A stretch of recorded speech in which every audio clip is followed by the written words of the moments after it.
உங்ககிட்ட பச்சரிசி மாவா இல்லாமல் அரிசியாக இருந்தால் கண்டிப்பாக இந்த பிள்ளையார்பட்டி மோதகம் ரெசிபியை ட்ரை பண்ணி பாருங்கள். அவ்வளோ டேஸ்ட்டாக அவ்வளோ சாஃப்டாக சூப்பராக இருக்கும்.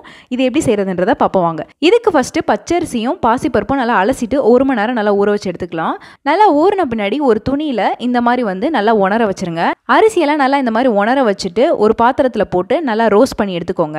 அதுக்கப்புறம் ஒரு மிக்ஸி ஜாரில் போட்டு நல்லா ரவா பதத்துக்கு அரைச்சி எடுத்துக்கலாம். அதுக்கப்புறம் ஒரு பேனில் வெல்லம் ஆட் பண்ணிவிட்டு தண்ணி ஊற்றி நல்லா வெல்லம் கரையிற அளவுக்கு நல்லா ஹீட் பண்ணி எடுத்துக்கோங்க. அதுக்கப்புறம் இன்னொரு பாத்திரத்தில் தண்ணி ஆட் பண்ணிட்டு கொஞ்சமா நெய் உப்பு ஆட் பண்ணி நம்ம ரெடி பண்ணி வச்சிருக்க அரிசி ஆட் பண்ணிக்கலாம். ஆட் பண்ணிட்டு நல்லா கட்டி இல்லாம மிக்ஸ் பண்ணி விட்டுட்டு அதுக்கப்புறம் நம்ம ரெடி பண்ணி வச்சிருக்க வெல்லத்தை ஆட் பண்ணிட்டு துருவன தேங்காய் ஆட் பண்ணிக்கோங்க. அதுக்கப்புறம் கொஞ்சமா ஏலக்காய் தூள் இதெல்லாம் போட்டு நல்லா மிக்ஸ் பண்ணிட்டு அது நல்லா கெட்டியாகிற அளவுக்கு ரெடி பண்ணி வச்சுக்கோங்க. நல்லா கெட்டியான பின்னாடி ஸ்டவ் ஆஃப் பண்ணிட்டு நல்லா ஆற வச்சுட்டு உங்களுக்கு என்ன ஷேப்ல வேணுமோ மோதகம் ரெடி பண்ணி வச்சுக்கலாம். இது எல்லாமே ரெடி பண்ணி வச்சுட்டு ஒரு ஸ்டீமர் பிளேட் இல்லைனா இட்லி பிளேட்டை வச்சு ஒரு 10 to 15 நிமிஷம் நல்லா வேக வச்சு எடுத்துட்டீங்கன்னா சூப்பரான பிள்ளையார்பட்டி மோதகம் ரெசிபி ரெடி ஆயிரும்.